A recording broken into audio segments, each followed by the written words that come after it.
Hey there, Kirk Stevens here, and I chose from category 2, option number 2.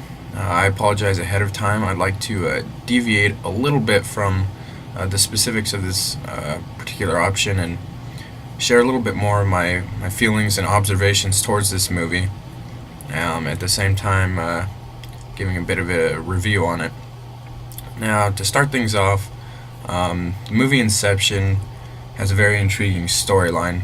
Uh, Essentially, Leonardo DiCaprio, star of the movie, his character is a bit of a cross between a thief and a spy, but he doesn't steal anything tangible. He actually goes into people's dreams and steals thoughts from their subconscious and sells it to uh, basically other businessmen that are competing with them. He has a team of experts that help him infiltrate the dreams, and due to the nature of the action thriller genre, it's pretty safe to say that something goes terribly wrong. Now, this movie is, well, nothing short of brilliant. Christopher Nolan, the director of the movie, spent the last 10 years of his life coming up with this, thinking it through in his head, and it's no wonder because it's quite complex, and to actually work through all of that is pretty crazy. It was very entertaining and very well done.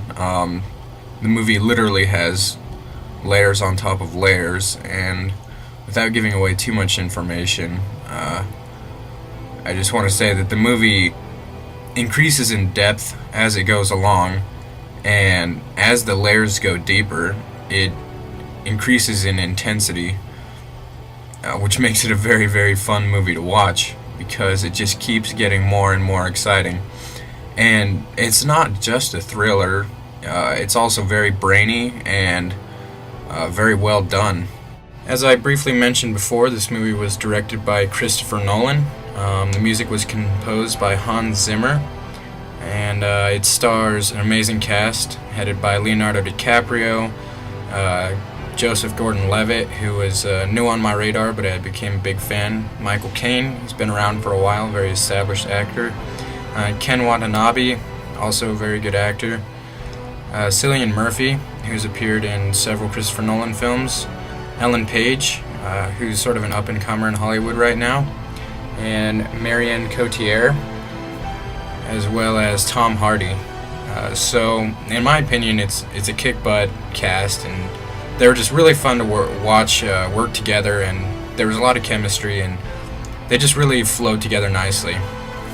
As I said, Hans Zimmer composed the music for this movie, and I absolutely love the music. If you listen, I actually have it playing in the background right now.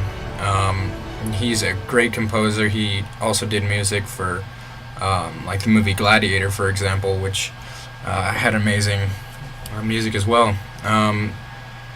Alright, so one of my biggest observations of this film was how closely it reflected Christopher Nolan's other films, specifically the Batman series. There were a number of connections that may have been too subtle for some people to pick up on, but for example, Ken Watanabe played Ra's al Ghul in Batman Begins. Cillian Murphy was Scarecrow, who appeared in both Batman films. Interestingly enough, he spent the majority of his on-screen time in all three Christopher Nolan movies with a burlap sack over his head, which is an interesting piece of trivia there for you. Who else? Oh, I found it very interesting. Joseph Gordon-Levitt, in my opinion, looks remarkably like Heath Ledger, who was obviously the Joker in the Dark Knight movie. I really, really enjoyed Joseph Gordon-Levitt's performance in this film. His character Arthur was quite interesting to me, and one of my favorite scenes in the movie actually involved him. As you can see in this picture, without giving away too much, takes place in a spinning hotel hallway.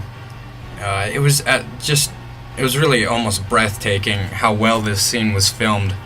I guess that they had the entire set rotating, and the actors are running up and down the hallway as if there was the whole sense of gravity was completely flipped on its head, and it was just absolutely spectacular to watch. And it was really one of those scenes that cements itself in your mind, and it was just very, very impressive. And the great thing about this movie is it's just chock full of scenes like this that are just like nothing you've ever seen before, but just absolutely awe-inspiring to watch. And it was just, the whole movie was like a roller coaster. It was a lot of fun. You almost felt like you were involved in some sort of conspiracy. The movie had a similar vibe to the Batman series, but almost with a James Bond and like the Matrix sort of spin on it. So it was very entertaining. It dabbled around in some new fields. It really opened up my imagination, and I've just been fascinated ever since with the whole concept of dreams and how our subconscious works within them. The movie was just really, really brilliantly done, well planned, well shot. The actors gave spectacular performances. If you haven't seen this movie, I highly recommend it. It's still in theaters, so go see it. I'm not sure how much longer it'll be in theaters, but when it comes out on DVD and Blu-ray, this is one I will definitely be purchasing. Thank you for your time.